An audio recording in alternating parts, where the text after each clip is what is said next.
Hello and welcome to this channel. In this video we are going to see how to do this dripping necklace, and I hope you enjoy the process. Don't forget to use gloves, full mask and protect your clothes.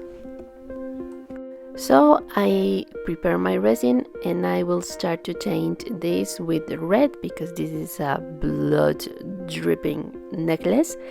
And I choose the colors like glam with glitter and all that because my daughter asked me to do some necklace for her Halloween parties.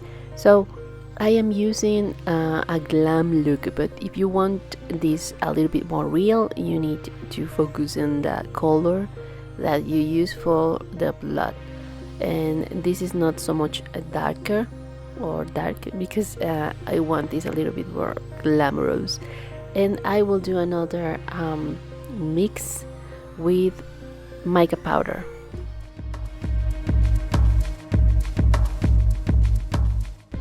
So this is a technique where we will mold with our hands, and always remember that you need to use a silicone mat or something that helps you to remove the resin when it's in time. But if you use another thing like acetate sheet, this will be really hard to remove. And if you use a silicone mat or a plastic bag, this will be easier. So I am using a silicone mat to do this, and I will just put a little lines. What I'm doing now in this another try is to see the difference in between these two techniques. In the first one I will mold with my hands, and the second one I am trying to do the drips with resin, but I'm trying to do some forms with like if the blood it's falling. But this is another technique and I want you to see the difference. And as you see, I'm not putting so much resin, but still the resin will move, and in this technique this really affect the look in our work. In the another one we can play and we can be really precise when what we want. And I already let this set for a few hours, and then I do this roll with aluminum foil and a little bit of clear tape. And I'm using aluminum foil because I want to do that form, and like you, I don't know how to say that, I'm sorry. But now I am start to remove the resin, and it's so much like slime, and it's not so hard to move and it's not so blendy. So I will start to put these over my cord, my super cord with aluminum foil. Well, now it's time to do this a lot of times, and the resin will start to open and start to fail because it's still blendy, and it's something that has to happen. And I will just cut with my scissors, and I'm going to stretch like gum.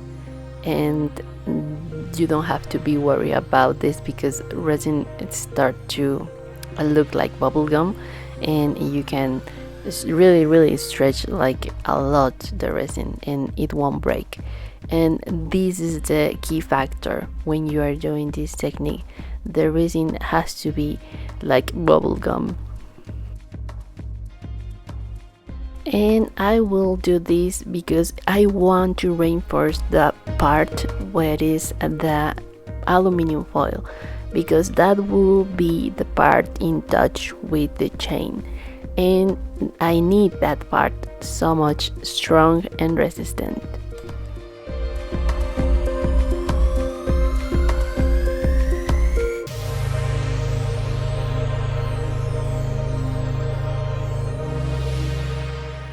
Now that we reinforce the top of the necklace, it's time to start to worry about the look.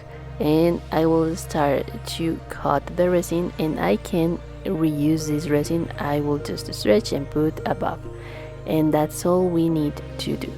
And then the resin will fall a little bit more again, but while the time it's passing, the resin start to feel not so much blendy, and this is the time when we can start to mold the drips.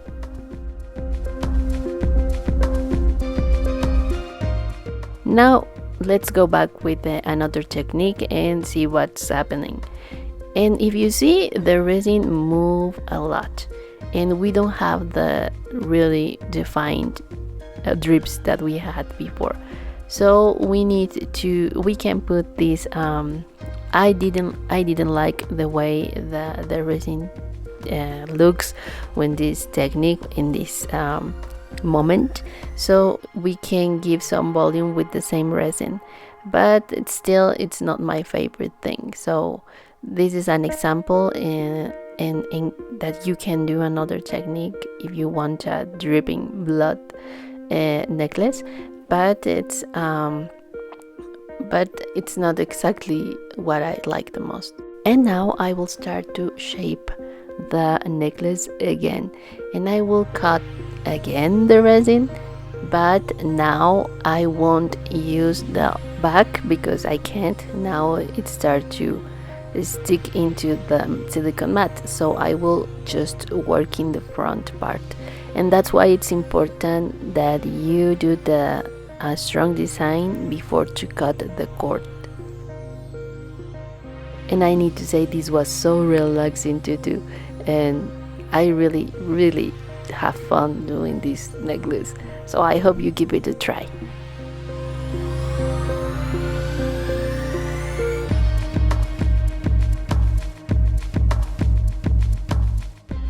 As this it's supposed to be an effect for dripping blood, I try to give a really neat shape to the drips, but I think I overreact, and just be careful with overwork with the technique.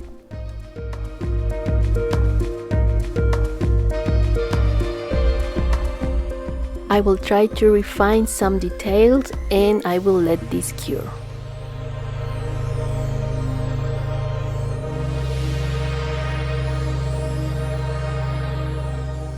And it's time to demold this, and the shape remain. It's something that I really like, and I will remove the cord, and if you see, we have a neat front of the necklace.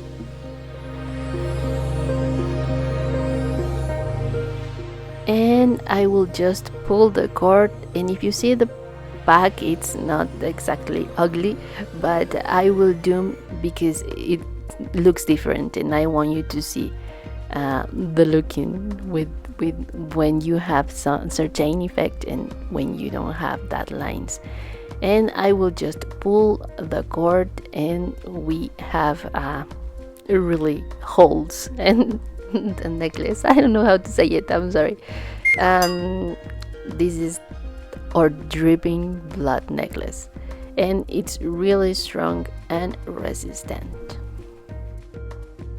And I put the dumming in the back, and this looks so different to the front because we have some lines in here, and in the back we don't have that lines, so you can choose the what you like the most.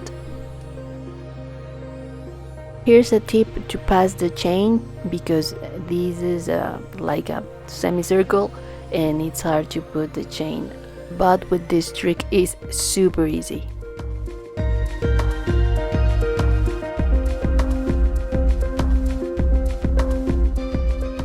I have to suggest you to see this other video that I love the technique. This is an water spiral, and really you need to see this.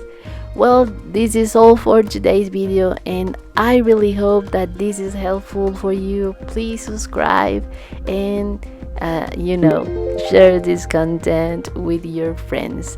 I hope you really have a wonderful time doing this. See you in the next video. Bye bye.